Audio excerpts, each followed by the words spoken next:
साथ संगत जी, प्यार से कहना धन निरंकार जी। स्वागत है आप सभी का हमारे YouTube चैनल सोना इंस्पायर विचार पर। इस वीडियो की शुरुआत करने से पहले दास आपसे हाथ जोड़कर एक भावपूर्ण निवेदन करना चाहता है। हमारा उद्देश्य आपके जीवन में सकारात्मक शांति और प्रेरणा का संचार करना है। हर रोज हम आपके लिए एक नई प्रेरणादायक वीडियो लाते हैं। इन वीडियो के माध्यम से हम आपके जीवन में आत्मविश्वास, शांति और प्रेम का संदेश पहुंचाना चाहते हैं। आपसे निवेदन है, कृपया हमारे चैनल को सब्सक्राइब करें और नोटिफिकेशन को ऑन करना न भूलें, जिससे कि आप किसी भी अनमोल साखी, सत्संग या संदेश से वंचित ना रहे। आज की हमारी कहानी का विषय है सत्संग पर विश्वास रखिए। चलिए साथ संगत जी शुरू करते हैं एक अनोखी यात्रा के द्वारा। साथ संगत जी, राजस्थान के रेतीले दोहरों के बीच बसा था एक छोटा सा गांव, जिसका नाम आनंदपुर। यह गांव अपनी सादगी और आध्यात्मिकता के लिए जाना जाता था।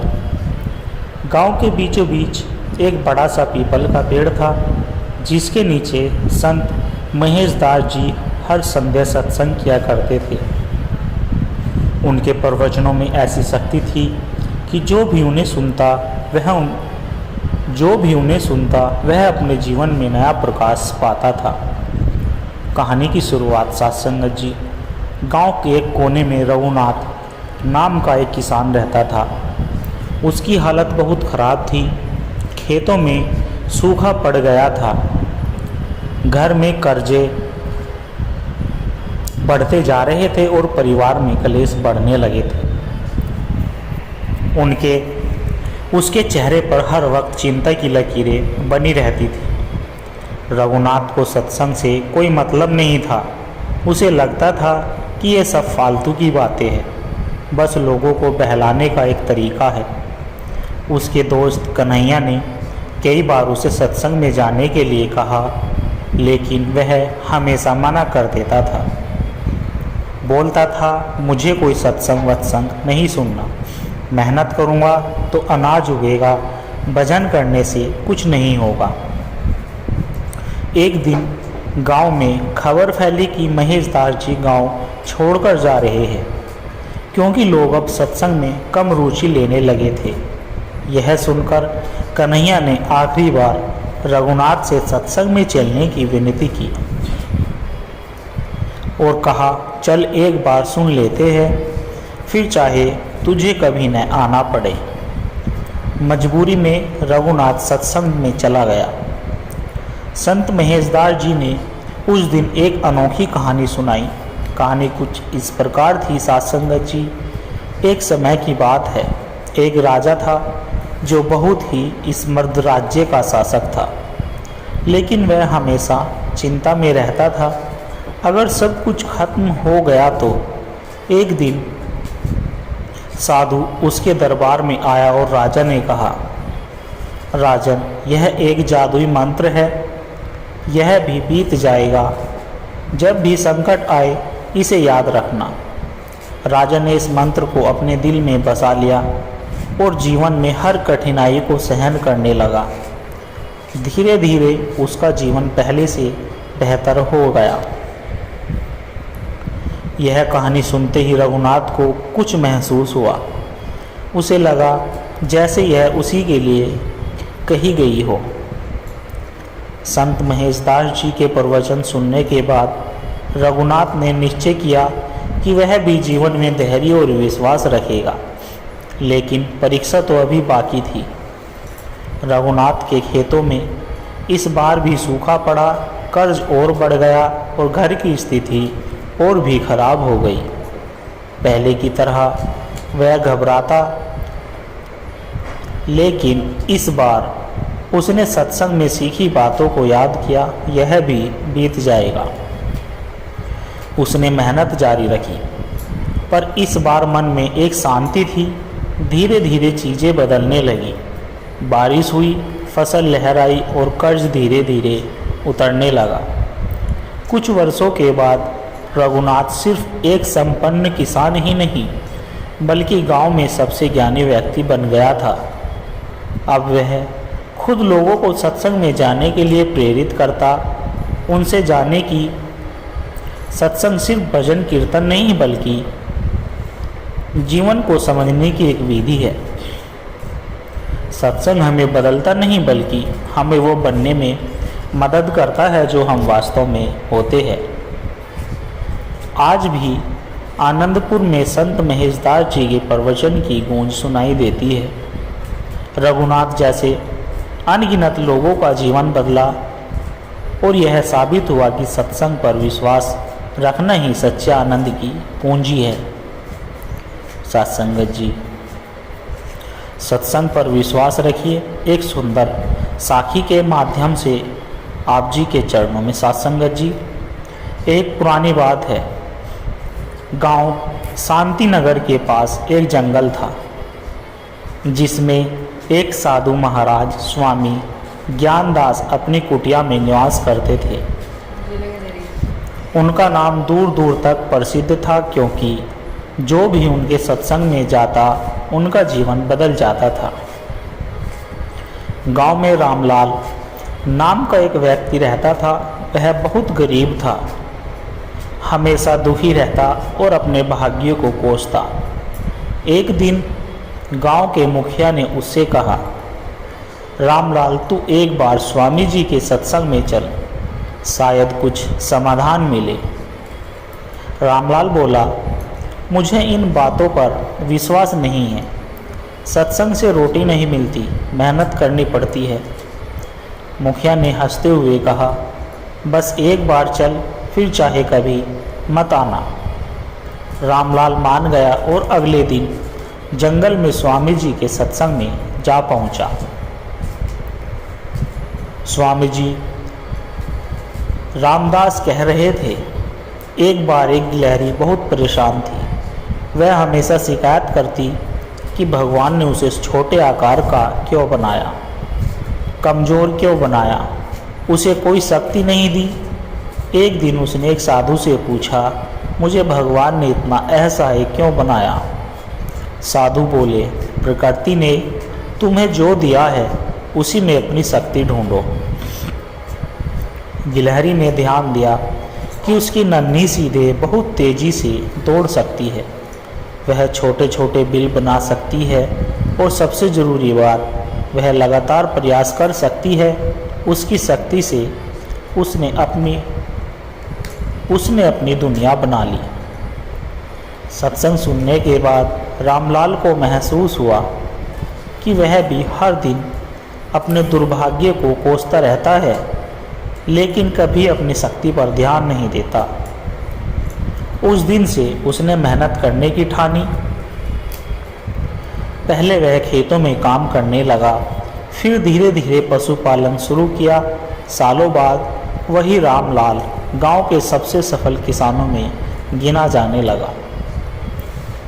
जब किसी ने उससे उसकी सफलता का रहस्य पूछा तो वह केवल इतना कहता कि सत्संग पर विश्वास रखिए। जो आपको अपनी शक्ति पहचानना सिखाए वही सच्चा सत्संग है। सत्संगत जी, सत्य की खोज। किसी समय की बात है, हिमालय की गोद में बसा एक छोटा सा गांव शांति धाम अपनी प्रकृति सुंदरता और आध्यात्मिकता के लिए प्रसिद्ध था। इस गांव में एक युवक अर्जुन रहता था।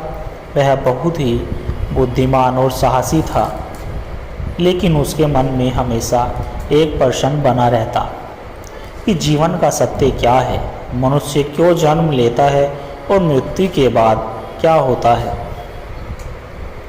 इन प्रश्नों का उत्तर पाने के लिए अर्जुन ने कई ग्रंथ पढ़े, कई विद्वानों से मिला, लेकिन उसे संतोषजनक उत्तर नहीं मिला। फिर उसे किसी ने बताया कि पर्वतों के उस पार एक महायोगी स्वामी अत्रिनाथ रहते हैं, जो आध्यात्मिक ज्ञान में परम सिद्ध है। अर्जुन ने निश्चय किया कि वह स्वामी अत्रिनाथ से मिलेगा और अपने प्रश्नों का उत्तर पाएगा। उसने अपना घर छोड़ दिया और हिमालय की कठिन यात्रा पर निकल पड़ा। रास्ता दुर्गम था, घने जंगल, बर्फ से ढकी चोटियाँ और भयंकर तूफान। रास्ते में उसे 3 अनुभव हुए जो उसकी आत्मा को झकझोर कर देने वाले थे। पहला अनुभव, अहंकार का नाश। पहाड़ों में चलते हुए अर्जुन को एक वृद्ध साधु मिले। वे भूख से पीड़ित थे। अर्जुन के पास थोड़ा सा भोजन था, लेकिन उसे लगा कि लंबी यात्रा में उसे ही ज़रूरत पड़ेगी, इसलिए उसने साधु को देने से मना कर दिया और आगे बढ़ गया। लेकिन कुछ ही दूरी पर जाकर उसका पैर फिसल गया और वह एक गहरी खाई में गिरने लगा। तभी वही वृद्ध साधु वहाँ पहुँचे और उन्होंने अर्जुन को बचा लिया। अर्जुन को बहुत शर्मिंदगी हुई। उसने अपने भोजन का सारा हिस्सा साधु को दे दिया। साधु ने मुस्कुराकर कहा, बेटा, आध्यात्मिक ज्ञान पाने के लिए अहंकार और लोभ का त्याग जरूरी है। जो बांटता है वही सच्चा आनंद पाता है। यह सुनकर अर्जुन को पहला ज्ञान मिला। त्याग ही सच्ची संपत्ति है। दूसरा अनुभव, धैर्य और विश्वास। आगे बढ़ते हुए अर्जुन को एक नदी पार करनी थी, लेकिन कोई पुल नहीं था। वह परेशान हो गया। तभी उसे एक लड़की मिली जो आराम से नदी पार कर रही थी। अर्जुन ने पूछा, तुम्हें डर नहीं लगता कि बह जाएगी? लड़की ने हंसकर कहा, डरने से क्या होगा? अगर मेरा विश्वास सच्चा है तो जल भी मेरा साथ देगा। अर्जुन ने हिम्मत जुटाई, ध्यान किया और धीरे धीरे नदी पार करने लगा। उसका डर गायब हो गया। उसने दूसरा ज्ञान पा लिया। धैर्य और विश्वास से संभव भी असंभव भी संभव हो जाता है। तीसरा अनुभव, अहंकार का विनाश। गुरु अत्रिनाथ की कुटिया के पास पहुंचते ही अर्जुन को लगा कि वह अब ज्ञानी बन चुका है। स्वामी अत्रिनाथ ने अर्जुन को देखकर कहा, बेटा, अगर तुम्हें लगता है कि तुम सब कुछ जान चुके हो तो तुम अभी अज्ञानी हो।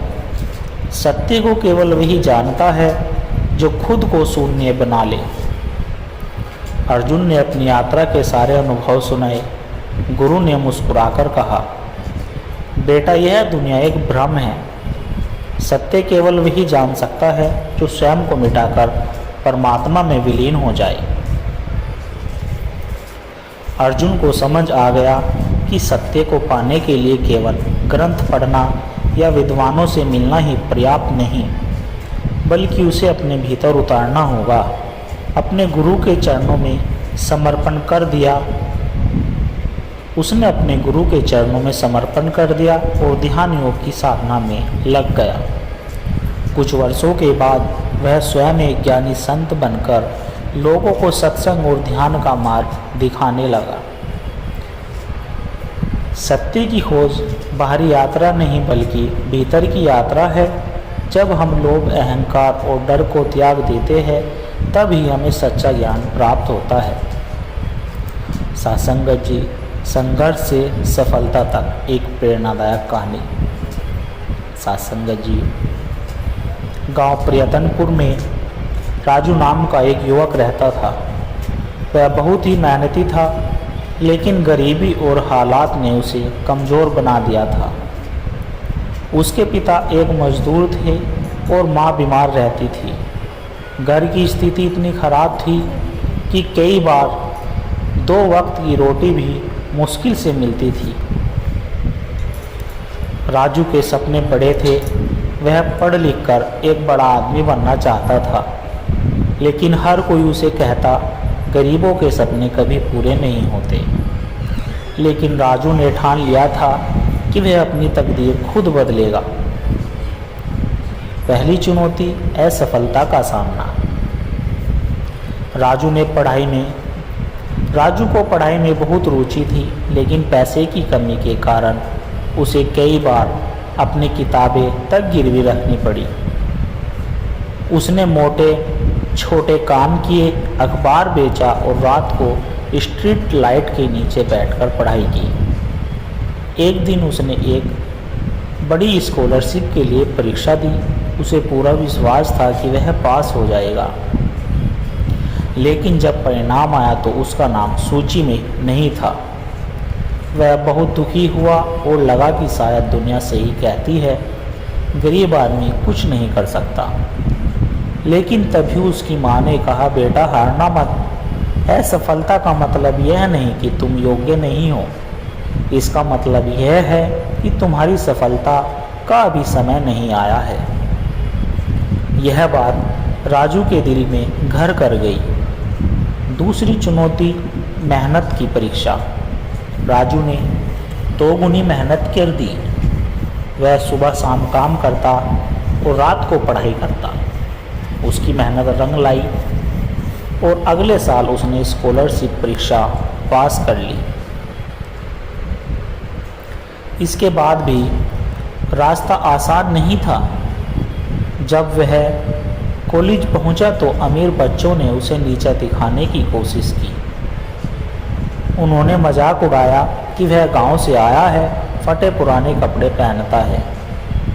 राजू ने खुद से कहा, मैं उनकी तरह पैसे वाला नहीं, लेकिन मुझ में मेहनत करने की ताकत है। उसने सब कुछ नज़रअंदाज किया और अपनी पढ़ाई में लगा रहा।